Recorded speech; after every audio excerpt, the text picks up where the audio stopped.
पोटली जैसे जैसे चढ़ाते जाओगे ये घुटना बदलने की जरूरत नहीं पड़ेगी, डुकरिया ऐसी चलेगी चक रहेगी। और क्या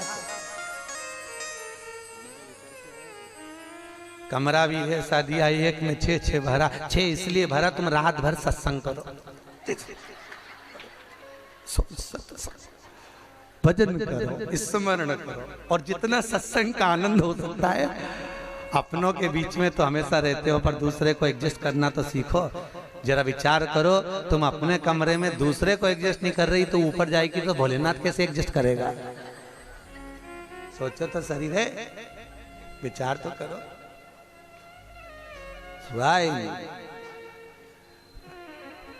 भगवान शिव की कथा है, 24,000 श्लोक शिव महापुराण में है, 12 संहिता, और एक एक संहिता भगवान शंकर को समर्पित है। भगवान शिव 6 सूत्र शिव महापुराण के हैं कि शंकर को पाने के 6 सूत्र बताएं। पहला, मस्तक पर तिलक लगा दो, त्रिपुंड लगा लो, नहीं लगा सकते तो गले में रुद्राक्ष की माला पहन लो। इतना भी नहीं कर सकते, तीसरे नंबर का सूत्र है कि भगवान शंकर का मंत्र जाप कर लो, नमः शिवाय, ओम नमः शिवाय। ये भी नहीं कर सकते तो मंदिर में शंकर जी को 1 लोटा पानी चढ़ा दो, चौथा सूत्र। 5वां सूत्र है, इतना भी नहीं कर सकते तो किसी शंकर के मंदिर के पास में से निकल कर चले जाओ तो शंकर के मंदिर का शिखर का दर्शन हो जाएगा।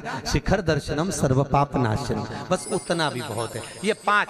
और 6ठे नंबर का सूत्र है, अगर इतना भी नहीं कर सकते तो पूरी जिंदगी में अगर 12 ज्योतिर्लिंग पर पहुंचकर शंकर की कथा को सुन लोगे तो फिर दूसरा जन्म नहीं होता।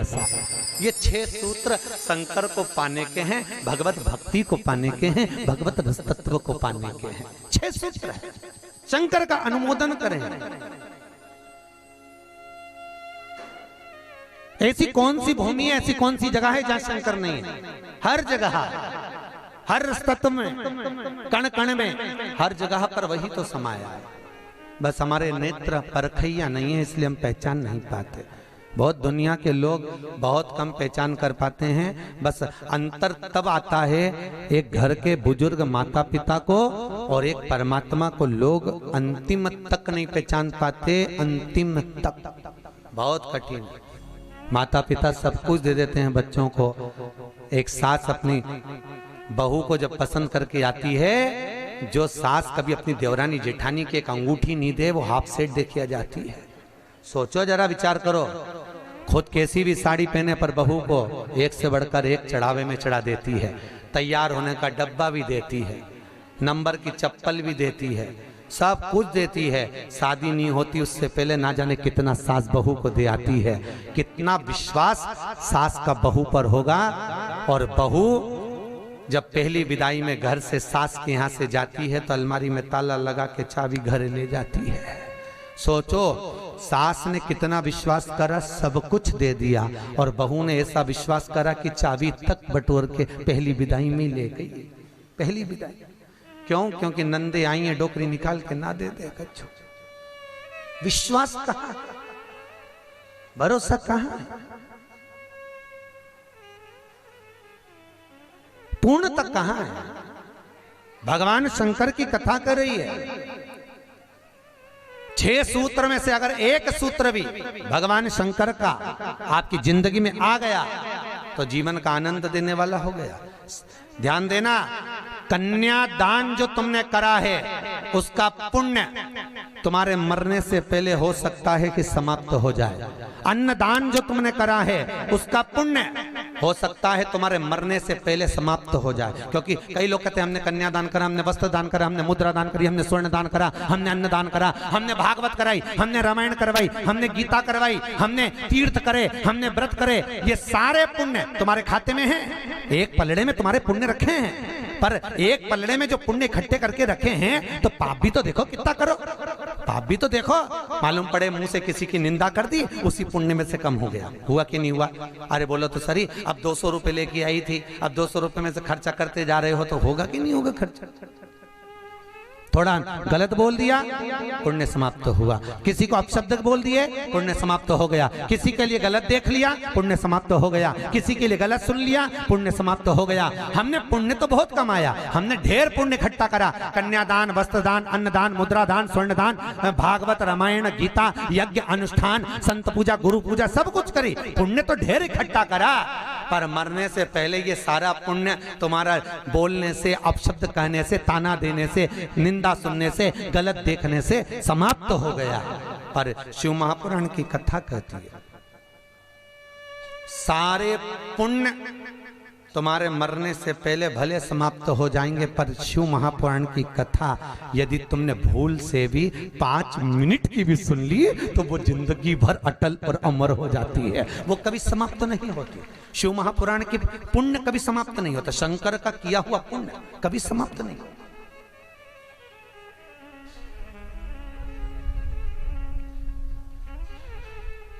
आज वो कोई कह रहा था, गुरुजी वो हम पोटलियां बना के लाए हैं तो एक एक मंदिर में पोटली चढ़ाएं और कई चढ़ाएं। हमने कहा लो, आए हो इतनी दूर तीर्थ करने के लिए, 5 रुपया 10 रुपया 2 रुपया करो, जो तुम्हारी मर्जी पड़े चढ़ाओ।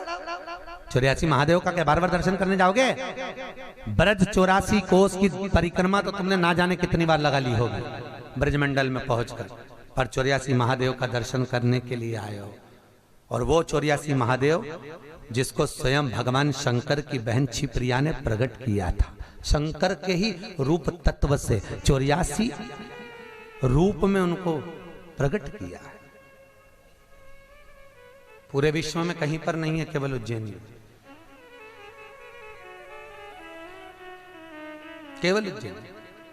तो भगवान शंकर की कथा कर रहे हैं, भगवान भोलेनाथ का चरित्र वर्णन कर रहा है। 6 सूत्र में से एक सूत्र भी अपनी जिंदगी में उतारा तो जीवन सार्थक हो गया। मात्र भगवान शंकर की पावन कथा का रसतत्व ग्रहण करें। एक देवराज नाम का ब्राह्मण शरीर में ताप पड़ गया, और शरीर में ताप पड़ने के कारण बहुत ताप पड़ा तो शंकर के मंदिर में पहुंच गया, बैठा। अब वहां तो थोड़ी थोड़ी देर में शंकर के मंदिर में कथा हो रही थी, प्रवचन चल रहे थे, शिव महापुराण का चरित्र चल रहा था, और ये थोड़ी थोड़ी देर में पंडित जी चिल्लाएं हर हर महादेव। अब जैसे ही पंडित जी चिल्लाएं तो इसके शरीर में ताप पड़े, इसको आ रहा बुखार। अब बुखार आए और कहीं का चिल्लाए, सिर दर्द हो और कहीं का चिल्लाए तो बड़ा बुरा लगे महाराज। अब इसको तो बड़ा अंदर से खटकाओ कि बताओ मेरे तो शरीर में ताप पड़ रहा है, महाराज हर हर महादेव चिल्ला रहा, पर बोल सकता नहीं। ताप पढ़ते पढ़ते पढ़ते पढ़ते थोड़ी देर में ये यहाँ से चला शंकर के मंदिर से कथा श्रवण कर कर थोड़ी देर, भले ताप पड़ा, बुखार आया, सिर दर्द हुआ, सब कुछ हुआ, पर शंकर की कथा तो शरीर में पहुंच गई, इस आत्मा तक पहुंच गई। होता है जब घर से चले होगे तो सोचे पाँव दुख रहा है, बुखार आ रहा है, सर दर्द हो रहा, ये हो रहा, वो हो रहा, पर शंकर के धाम में पहुंच गए तो अब ये सोच लो कि तुम शंकर के हो गए, तुम शिव के। यहाँ बिठले सेवा समिति के कहने पर नहीं आए, यहाँ पाठक जी के कहने पर नहीं आए, यहाँ हमारे कहने पर नहीं आए, यहाँ तो हम भी बुलाते तो तुम नहीं आते, क्योंकि ये नगरी महाकाल की है। महाकाल का राजा है महाकाल, और महाकाल राजा का एक नियम है, यहाँ कोई राजा, कोई मंत्री, कोई बड़े से बड़ा राजपाट वाला इस नगरी में रात नहीं रुक सकता, यहाँ का नियम है। क्योंकि यहाँ एक ही राजा, कौन सा? महाकाल राजा, बस उसी का राज्य चलता। तो जब उसके घर में आए हो तो हम कौन बुलाने वाले? बोलो तो सही। उसने बुलाया, उसने ठहराया, उसने खिलाया, उसने घुमाया, 5 दिन घूमो फिरो, उसका दर्शन करो, आनंद करो, घरे जा। घर वाले पूछे कहाँ गई थी तो कहना महाकाल के घर गई थी, उसने बुलाया। रामकृष्ण परमहंस जी से एक ने कहा, रामकृष्ण परमहंस जी से बोले, अरे रामकृष्ण परमहंस जी, हमने सुना है कि माता जगतजननी जगदम्बा शारदा भवानी माँ देवी आपसे बात करने के लिए आती हैं, आपसे मिलने के लिए आती हैं। रामकृष्ण परमहंस जी ने कहा, तो रामकृष्ण परमहंस जी, अगर देवी जी तुमसे मिलने आती हैं, देवी जी तुमसे बात करने आती हैं, जगदम्बा तुमसे मिलने के लिए आती है, तो रामकृष्ण परमहंस जी एक काम करो ना, एक आध बार माता जी को हमारे घर भी भेज दो। हंसी उड़ाने वाले तो कुछ भी बोल देते हैं, एक आध बार माता जी को हमारे घर भेज दो। रामकृष्ण परमहंस जी ने कहा ठीक है, एड्रेस बता दो, देवी जी को तुम्हारे घर भेज देंगे। बोलो एड्रेस क्या है? उस व्यक्ति ने कहा फलाना गली में, फलाना मोहल्ले में, ये वाले मकान में, इस नंबर में, इस जगह पर मैं रहता हूं। रामकृष्ण परमहंस जी ने कहा, स्वामी विवेकानंद के गुरु रामकृष्ण परमहंस जी कहते हैं, जो एड्रेस आपने दिया ये तो आपके घर का है, ये आपके घर का एड्रेस है, आपका एड्रेस दीजिए, आप कहाँ रहते हैं? उसको लगा मैं दुकान पे रहता हूं, तो हो सकता दुकान का मांग रहा है, उन्होंने दुकान का एड्रेस दे दिया। रामकृष्ण परमहंस जी बोले ये तो दुकान का एड्रेस है, आप कहाँ रहते हो, आपका एड्रेस दो।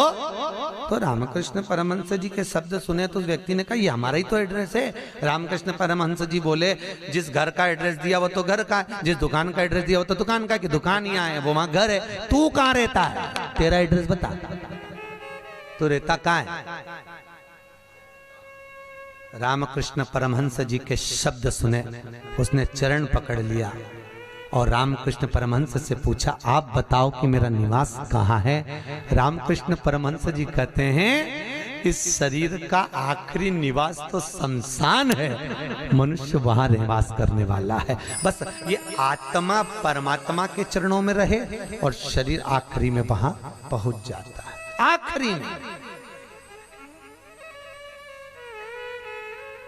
बड़े आश्चर्य में लोग बताते हैं हम वहां रहते हैं, तुम नहीं रहते, तुम्हारा घर रहता है, तुम चले जाओगे घर में ही रह जाएगा, अभी तुम्हारा एड्रेस है फिर तुम्हारे बेटे का हो जाएगा। अरे बोलो तो, फिर बेटा गया पोते का हो जाएगा, पौता गया पर पोते का हो जाएगा, वो तो घर का पता है, तुम्हारा एड्रेस क्या है, तुम किस पते पे रहते? अताना पता जबरदस्ती के लापता घूम रहा, काय का पता तुम्हारा? जबरदस्ती के छाती ठोक के मेरा घर मेरा घर मेरा घर। एक आध दिन यमराज आई गया, उठा के ले गया, सब धाड़ धाड़ रोएंगे। 2-3 महीने के बाद, 4-6 महीने के बाद बेटा नेम प्लेट निकाल के खुद की चिपका देगा, मेरा घर काय का घर तुम्हारा?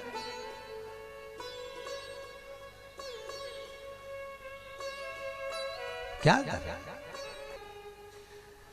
कहा? सज धज के जिस दिन मौत की सहजादी आएगी, न सोना। हमसे भी लोग कहते हैं गुरुजी तुम कथा वाचते हो, इतना सारा सोना मोना पहन के पहनते हो, तो हमने कहा जजमान लोग दे तो क्यों नहीं पहने? अरे बोलो तो दीजिए, कई करे कई बाद में जोड़ जोड़ के औलाद के देखे ना, तो है तो तुम्हारे पास भी, बस तुम भी जोड़ जोड़ के लाख कर में अलमारी में लाख कर में, और एक आध दिन मर गई और सारा पड़ा की पड़ा रह गया, ऊपर जाके याद करेगी वाला हार तो पीना ही नहीं, फिर कई मतलब का सब पहना कई करे वो कर।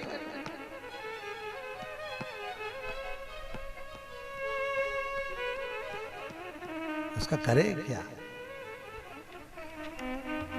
जितनी साड़ी धरी है सब पहन लो जीजियों, बाद में किसी काम की नहीं, सब धरी ले जाए। ऊपर जाती जाती यमराज सेकेगी, नीली वाली तो पहनी नहीं थी, अभी पीको लगवाई थी, एक बार फिर से छोड़ दे वंश मोर, फिर से छोड़। भगवान भी यमराज भी कहेगा चल ऊपर चल, अब कहीं नहीं पहने, ले गया वही करे। खूब जोड़ा, आखिरी में यही छोड़ा, और फिर इतना बड़ा फोटो टंगा, उनमें प्लास्टिक के फूल की माला, और वो भी पंखा में माला यूं हिले, पंखा में माला हिले और डोकरी फोटो में स्माइल दे। वो डोकरी भी इसलिए स्माइल दे कि बेटी हम भी जोड़ जोड़ के मर गए, यही टंग गए, तुझे भी टंगना है, इसलिए डोकरी भी हंसे, यही टंगे से जोड़ो। कुछ नहीं खाया, खूब जोड़ा, खाना खाने की फुर्सत नहीं थी, साहब सवेरे 8 बजे से रात को 10 बजे तक दुकान नहीं छूटे, नहीं छूटे। एक एक ग्राहक के लिए बैठा दिया और आखिरी में सब छोड़ के घर के लोग अर्थी पे भी ले गए तो बांध के ले गए। सबको मालूम है मर गया, उसके बाद भी ना जाने क्यों बांध के ले जाते और खींच खींच के बांध, खींच और खींच और खींच। अरे सबको मालूम है मर गया, कोई भगेगा थोड़ी ना, काय को खींच, हल्की बल्कि बांध दो, ले जाना तो है नहीं, और खींच खींच के बांधी, क्योंकि इनको डर इस बात का लग रहा, उठ के भग गया, अब उनको तो कुर्सी भरना, उसकी जगह दूसरे को ले गया तो इसी को ले चलो, जैसे कहा करो उसका क्या। सज धज के जिस दिन मौत की शहजादी आएगी, न सोना काम आएगा न चांदी। छोटा सा तू कितने बड़े अरमान हैं तेरे, मट्टी का तू सोने जैसा मान है तेरे। मेरे को नहीं जानते, मेरे को नहीं पहचानते? अरे भेरू तुझे तो सब जाने, कोई नहीं, मेरे को नहीं जानते। मट्टी का तू सोने जैसा मान है तेरे, मट्टी की काया एक दिन मट्टी मिल जाएगी, न सोना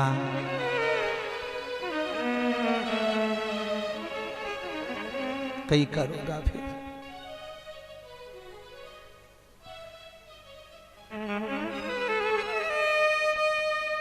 गीता वाटिका गीता प्रेस में कथा बाची, क्या 3-4 साल हो गए गीता प्रेस गीता वाटिका।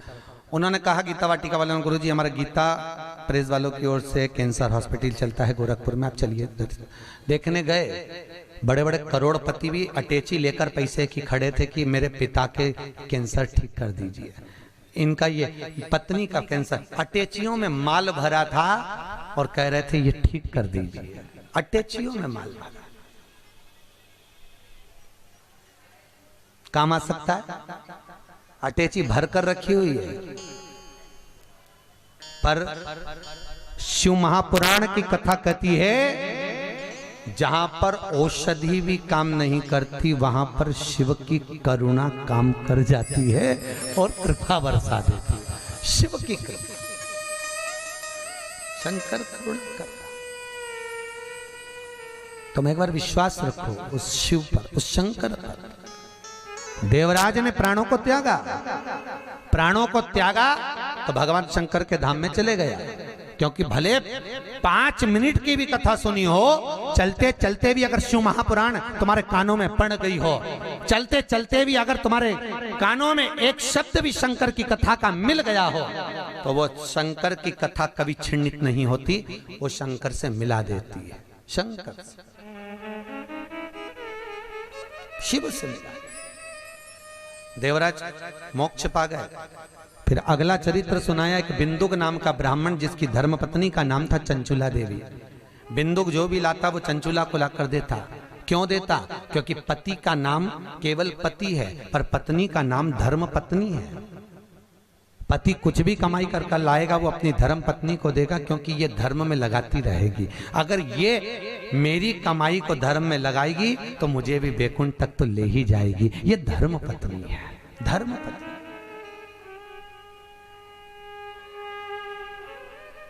एक कथा के मुख्य यजमान गोपाल मंदिर वाले महाराज जी बने हैं, पंडित जी, पाठक जी, परंतु इनके मन में कथा का आया ना आया वो बात की बात है, पर धर्म पत्नी हमारी भाभी जी, इनका मन में कथा सुनकर मन में भाव आ गया, गुरुजी एक कथा कराओ, बस ये कृपा।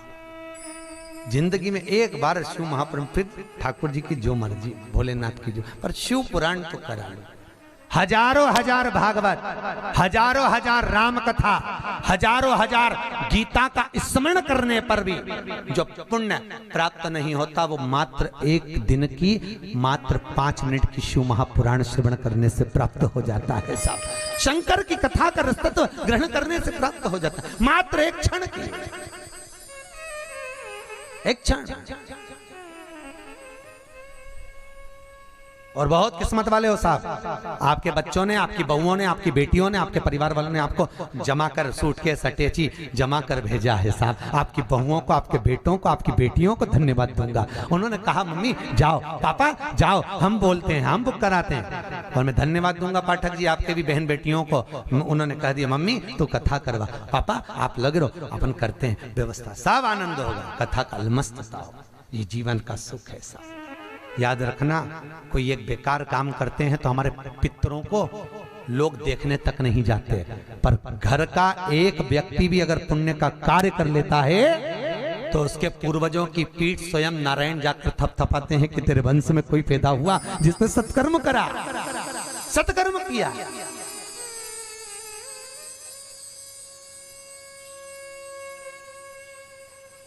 पुण्यता। और ये मुख्य यजमान जो बने ये बहुत करोड़पति नहीं है, मंदिर के पुजारी जी हैं। भोपाल मंदिर में पंडिताई करते हैं, पूजा पाठ करते हैं।